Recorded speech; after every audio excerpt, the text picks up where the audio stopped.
साथियों, मैं पिन कौर गुप्ता आप सभी साथियों का एक बार फिर से अपने YouTube चैनल हिस्ट्री नामा पर स्वागत करता हूं। आशा करते हैं आप सब लोग स्वस्थ होंगे, मस्त होंगे। जैसा कि आप लोगों ने पिछली 2 क्लास में देखा है कि मैंने इंडस वैली सिविलाइजेशन पर आप सभी साथियों को एक कह सकते हैं विस्तृत रूप से जानकारी दी है। अब ये उसी क्रम में देखा जाए तो इसकी तीसरी कड़ी है और आज हम लोग डिस्कस करने वाले हैं वैदिक कालीन सभ्यता या वैदिक कालीन सिविलाइजेशन या फिर कह सकते हैं वैदिक युग, एक प्रकार से ग्रामीण संस्कृति के बारे में क्या कर सकते हैं, हम इसको कह सकते हैं। तो चलिए डिस्कशन शुरू करते हैं बिना देर किए हुए। आशा करते हैं आप सब लोग स्वस्थ होंगे, मस्त होंगे और इसी क्रम में हम आगे बढ़ते हैं। जैसा कि आज आप लोगों के सामने लगा हुआ है स्क्रीन पर कि हम चर्चा किस पर करने वाले हैं, वैदिक कालीन सभ्यता पर। तो हमारे सामने सबसे पहले क्वेश्चन आ जाता है कि सर ये वैदिक कालीन सभ्यता या वैदिक युग है क्या। तो आपको सबसे पहले अगर बता दिया जाए, सबसे पहले अगर मैं आपको यहाँ पर चर्चा कर दूँ कि सर ये वैदिक युग क्या है, अगर मैं इस पर चर्चा कर दूँ आप सभी साथियों के लिए कि सर ये वैदिक युग क्या है, तो जिस काल के इतिहास के बारे में जानकारी या जिस काल के इतिहास की जानकारी हमें वैदिक साहित्यों के माध्यम से प्राप्त होती है। किसके माध्यम से प्राप्त होती है? वैदिक लिटरेचर के माध्यम से प्राप्त होती है या कह सकते हैं वैदिक साहित्यों के माध्यम से प्राप्त होती है। उसे किस नाम से जाना जाता है? उसे वैदिक काल या वैदिक एज के नाम से जाना जाता है। तो सबसे पहले हमें ये जानना था कि सर ये वैदिक काल है क्या, तो हमने इस पे जानकारी इकट्ठा कर ली है कि क्या है। जिस काल की जानकारी या जिस काल के इतिहास के बारे में जानकारी हमें वैदिक साहित्यों के माध्यम से प्राप्त होती है, उसे वैदिक युग या वैदिक काल के नाम से जाना जाता है। अब यहाँ पे क्वेश्चन आता है कि सर वैदिक युग के निवासी कौन थे। तो आप जानते हैं वैदिक युग के निवासी कौन थे? आर्य थे। और आर्य का मतलब आप जानते हैं कि आर्य का मतलब क्या होता है? आर्य का मतलब श्रेष्ठ या कह सकते हैं कुलीन होता है। आर्य का मतलब क्या होता है? आर्य का मतलब श्रेष्ठ या क्या कह सकते हैं कुलीन होता है। अब यहाँ पर इनकी आर्यों की भाषा क्या हुआ करती थी, तो आप जानते हैं इनकी भाषा क्या हुआ करती थी। इनकी भाषा जो है वो क्या थी? इनकी भाषा जो है वो थी संस्कृत हुआ करती थी। इतना क्लियर हो गया। अब हमारे दिमाग में एक और क्वेश्चन आता है कि सर ये वैदिक साहित्य क्या है का क्वेश्चन, क्योंकि अभी तो हमने वैदिक युग के बारे में जानकारी हमने इकट्ठा कर ली कि वैदिक युग क्या था। तो ऐसा कालखंड या ऐसा टाइम पीरियड जिसके इतिहास के बारे में जानकारी हमें वैदिक साहित्यों के माध्यम से प्राप्त होती है, उस काल को किस नाम से जाना जाता है? उस काल को वैदिक युग के नाम से जाना जाता है। अब वैदिक साहित्य क्या होते हैं? तो वैदिक साहित्य के अंतर्गत आप जानते हैं कौन आते हैं? 4 प्रकार के साहित्य आते हैं। वेद आते हैं, आपके ब्राह्मण ग्रंथ आते हैं, आपके आरण्यक आते हैं और आपके कौन से आते हैं? आपके उपनिषद आते हैं। ये 4 प्रकार के इन साहित्यों को मिलाकर किस नाम से जाना जाता है? इन साहित्यों को वैदिक साहित्य के नाम से जाना जाता है। ठीक है, बाकी अभी हम इस पर चर्चा करेंगे सर वेद क्या है, ब्राह्मण क्या है, आरण्यक क्या है, उपनिषद क्या है। आप में से तो सभी जानते होंगे कि वेद के कितने रूप हमें देखने को मिलता है। वेद हमें 4 रूपों में दिखाई पड़ता है। कौन कौन सा वेद होता है? तो आप जानते हैं ऋग्वेद, यजुर्वेद, सामवेद और अथर्ववेद 4 वेद होते हैं। ब्राह्मण ग्रंथ क्या होते हैं, आरण्यक क्या होते हैं, उपनिषद क्या है, ये अभी हम आगे चर्चा करेंगे। अगर हम देखते हैं तो पाते हैं कि वैदिक युग को या वैदिक काल को अगर हम देखा जाए तो अध्ययन की दृष्टि से हम इसे 2 भागों में बांट लेते हैं। अगर हम बात करें तो वैदिक युग का जो टाइम पीरियड है वो ऊपर लिखा भी हुआ है कि 1500 बीसी से लेकर के 600 बीसी तक का इसका टाइम पीरियड माना जाता है, जैसा कि ऊपर लिखा हुआ है। तो वैदिक युग का जो कालखंड रहा है, वैदिक युग का जो टाइम पीरियड रहा है वो कब तक रहा है? 1500 बीसी से लेकर के 600 बीसी तक के कालखंड को क्या है? वैदिक युग के नाम से जाना जाता है।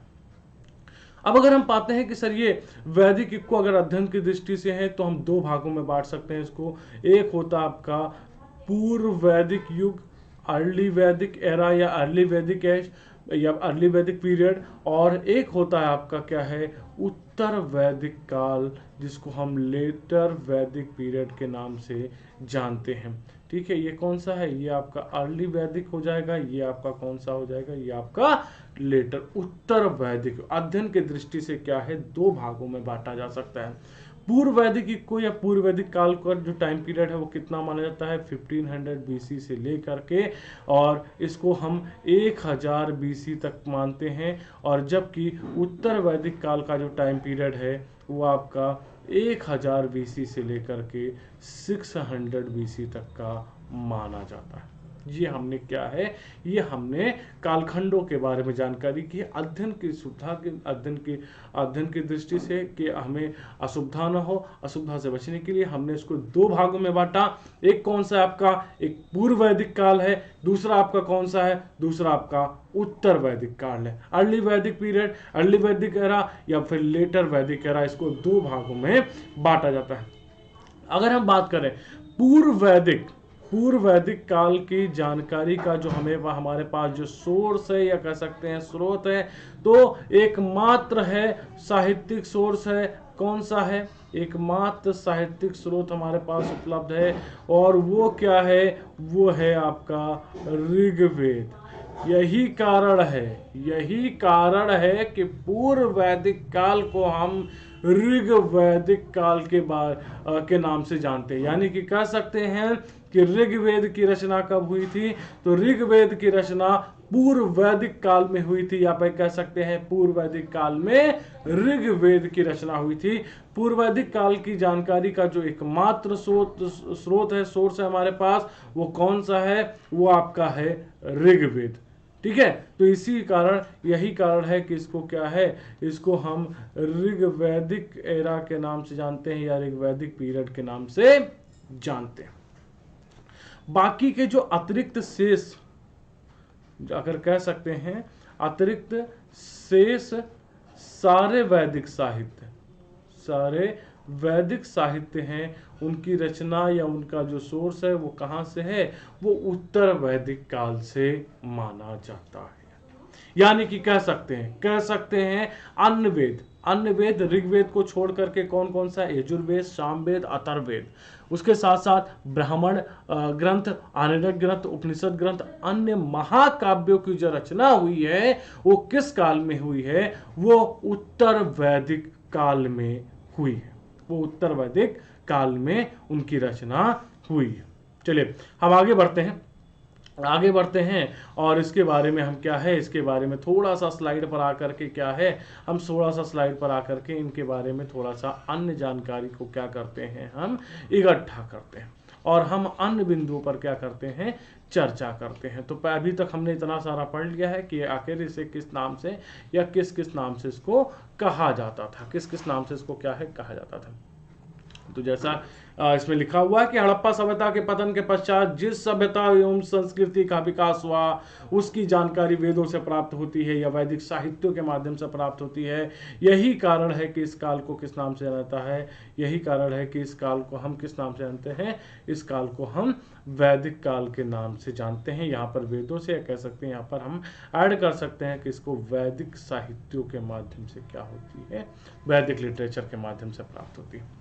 ठीक है, अभी हम बता चुके हैं कि वैदिक काल को अध्ययन की सुविधा की दृष्टि से दो भागों में बांटा गया। प्रथम पूर्व वैदिक काल है जिसको ऋग्वैदिक काल के नाम से जाना जाता है, दूसरा कौन सा आपका उत्तर वैदिक काल है। अब आते हैं वैदिक साहित्य। ठीक है, अब वैदिक साहित्य में अगर देखा जाए, वैदिक साहित्य के अंतर्गत क्या है, आपके चार प्रकार के आते हैं। अभी हमने आपकी चर्चा की है, वेद आते हैं, ब्राह्मण ग्रंथ आते हैं, आरण्यक आते हैं और कौन सा आते हैं, उपनिषद आते हैं। ये चार प्रकार के इनमें साहित्य पाए जाते हैं। आगे हम बात करते हैं वेद के बारे में चर्चा करते हैं। अभी हमने आपको बता दिया है कि वैदिक साहित्य के अंतर्गत चार प्रकार के साहित्य आते हैं। कौन कौन सा है, वेद आता है, ब्राह्मण ग्रंथ आते हैं, आरण्यक आते हैं और कौन सा आता है, उपनिषद आते हैं। और कौन सा, उपनिषद। वैदिक साहित्यों में अगर देखा जाए तो सबसे महत्वपूर्ण स्थान है वो वेदों का है। और जैसा कि यहाँ पर लिखा हुआ है कि वेद जो है, वेद वो संस्कृत भाषा के विद धातु से निकले हुए हैं, संस्कृत भाषा के किससे निकले हुए हैं? विद धातु से निकला हुआ है, और जिसका तात्पर्य क्या है, जिसका मतलब क्या होता है, जिसका अर्थ क्या होता है? ज्ञान। या जिसको हम किस नाम से जानते हैं? जिसको हम कह सकते हैं द परफेक्ट नॉलेज। ठीक है, या कह सकते हैं जानना, या क्या है इसको? जानना, या कह सकते हैं टू नो के नाम से इसको जाना जा सकता है। ठीक है, विद का मतलब क्या होता है? विद का मतलब ज्ञान, या फिर क्या हो जाएगा? जानना हो जाएगा। तो जैसा कि यहां पे लिखा हुआ है, जानना या फिर ज्ञान प्राप्त करना। वेदों को श्रुति साहित्य भी कहा जाता है। वेदों को श्रुति लिटरेचर के नाम से भी जाना जाता है, क्योंकि आर्यों को इस प्रारंभ में लिपि का ज्ञान ना था। तो लिपि का ज्ञान न होने के कारण ये एक पीढ़ी से दूसरी पीढ़ी तक सर्वर परंपरा, हेरिंग मेथड के माध्यम से क्या है, सर्वर परंपरा के माध्यम से एक जनरेशन से दूसरे जनरेशन, अदर जनरेशन में पहुंचाई जाती थी। यही कारण है कि इसको श्रुति साहित्य भी कहा जाता था। यहाँ पर मैं लिख दे रहा हूँ इसको, आप इसको रीड कर सकते हैं कि इसको श्रुति लिटरेचर के नाम से भी जाना जाता था। इसको किस नाम से आता है? इसको श्रुति लिटरेचर के नाम से भी जाना जाता है। ठीक है, वैदिक साहित्य जिस रूप में आज हमें दिखाई देते हैं, जिस फॉर्म में हमें दिखाई देते हैं, इसको संहिता के नाम से जाना जाता है। आप लोगों में से काफी साथी संहिता के नाम पे बड़ा कंफ्यूज हो जाते होंगे कि आखिर सर ये संहिता क्या? संहिता का मतलब कुछ नहीं होता, कलेक्शन। किस रूप में हमें प्राप्त होती है? तो वैदिक साहित्य जिस रूप में हमें प्राप्त होते हैं उसे क्या कहते हैं? उसे संहिता के नाम से जाना जाता है। उसके साथ साथ वेदों को अभी हमने क्या कहा? श्रुति साहित्य कहा वेद को, और वेदों को अपौरुषेय भी कहा जाता है। ठीक है, अपौरुषेय भी कहा जाता है, या कह सकते हैं अपौरुषेय भी कहा जाता है, क्योंकि अपौरुषेय का मतलब क्या होता है कि इसकी रचना किसी व्यक्ति विशेष के द्वारा, किसी व्यक्ति के द्वारा ना की जा करके, ठीक है, व्यक्ति के द्वारा ना की जा करके किसके द्वारा की गई है? ईश्वर के द्वारा की गई है। ईश्वर के द्वारा इसको क्या किया गया है? रचित किया गया है, यानी कि इसकी रचना क्या है? ईश्वर के द्वारा की गई है। इसी कारण से अपौरुषेय के नाम से भी जाना जाता है। अगर आपको बताया जाए तो वेद जो प्राय हैं वो वेद प्राय किस फॉर्म में लिखे हुए हैं? पद फॉर्म में लिखे हुए हैं। लेकिन इसका एकमात्र अपवाद है जो यजुर्वेद है, जो पद और गद्य दोनों फॉर्म में लिखा हुआ है, यानी कि प्रोज एंड पोएट्री फॉर्म में लिखा गया है। अदरवाइज क्या है? हमें पोएट्री फॉर्म में वेद दिखाई पड़ते हैं। वेदों को अगर देखा जाए, वेदों को कलेक्शन करने का श्रेय या वेदों को संकलित करने का श्रेय कृष्ण द्वैपायन जी को है, और यही कारण है कि इन्हें वेद व्यास के नाम से भी जाना जाता है। वेद व्यास के नाम से भी क्या है? जाना जाता है। प्रथम 3 वेदों को वेदत्रयी कहा गया है, और आपसे कई बार आयोग ने क्वेश्चन पूछा है पीपीएससी में, यूपीएससी में, एसएससी, मतलब अदर एग्जाम देखा जाए। देखिए, इतिहास तो हर जगह है, और आप में से काफ़ी साथी यूपीएससी दे रहे हैं, यूपीपीएससी दे रहे हैं, कोई साथी यूपीएससी दे रहे हैं। तो ये क्वेश्चन पूछा गया है कई बार एग्जाम में कि सर ये वेदत्रयी के अंतर्गत कौन कौन से वेद आते हैं? तो ध्यान दीजिएगा, ऋग्वेद, यजुर्वेद और सामवेद को क्या है? वेदत्रयी कहा जाता है। अथर्ववेद इसका क्या है? इसका हिस्सा नहीं है। ठीक है, वेदों की संख्या कितनी है? वेदों की संख्या 4 है। वेदों की संख्या कितनी है? वेदों की संख्या 4 है। और 4 वेद में पहला कौन सा आपका? ऋग्वेद है, और दूसरा आपका कौन सा है? दूसरा यजुर्वेद, तीसरा आपका सामवेद, और चौथा आपका क्या है? अथर्ववेद। अथर्ववेद हैं। तो वेदों के बारे में हम यहाँ पर अगर देख लिया जाए तो वेद कितने हैं? वेद आपके 4 हैं। ऋग्वेद हैं आपके, और कौन सा है आपका यजुर्वेद है, सामवेद है, और उसके साथ साथ आपका कौन सा एक वेद है? एक आपका है अथर्ववेद। 4 वेद आपके हैं। वीडियो कैसी लग रही है प्लीज़ आप लोग बिल्कुल बताते रहिए, कमेंट सेक्शन में आप लोग बिल्कुल बताइए। और जल्द ही हम लाइव क्लास आप सभी साथियों के लेकर के आ रहे हैं। स्टार्टिंग से हिस्ट्री की पूरी सीरीज को क्या किया जाएगा? सॉल्व किया जाएगा। जो भी साथी हमारे साथ चैनल पर नए हैं प्लीज़ चैनल को सब्सक्राइब करिए, बेल आइकन दबाइए, और हमें अपने कमेंट के माध्यम से, लाइक्स के माध्यम से, शेयर के माध्यम से मुझे भी आप सभी साथी क्या कर सकते हैं? मोटिवेट कर सकते हैं। तो आज की वीडियो में बस हम इतना ही रखते हैं। नेक्स्ट वीडियो में हम वेदों के बारे में चर्चा करेंगे, चारों वेदों के बारे में विस्तृत चर्चा करेंगे। उसके साथ साथ हम ब्राह्मण ग्रंथ क्या है, आरण्यक क्या है और उपनिषद क्या है। चलिए चलिए कमेंट बॉक्स में आपको होमवर्क दे रहा हूँ।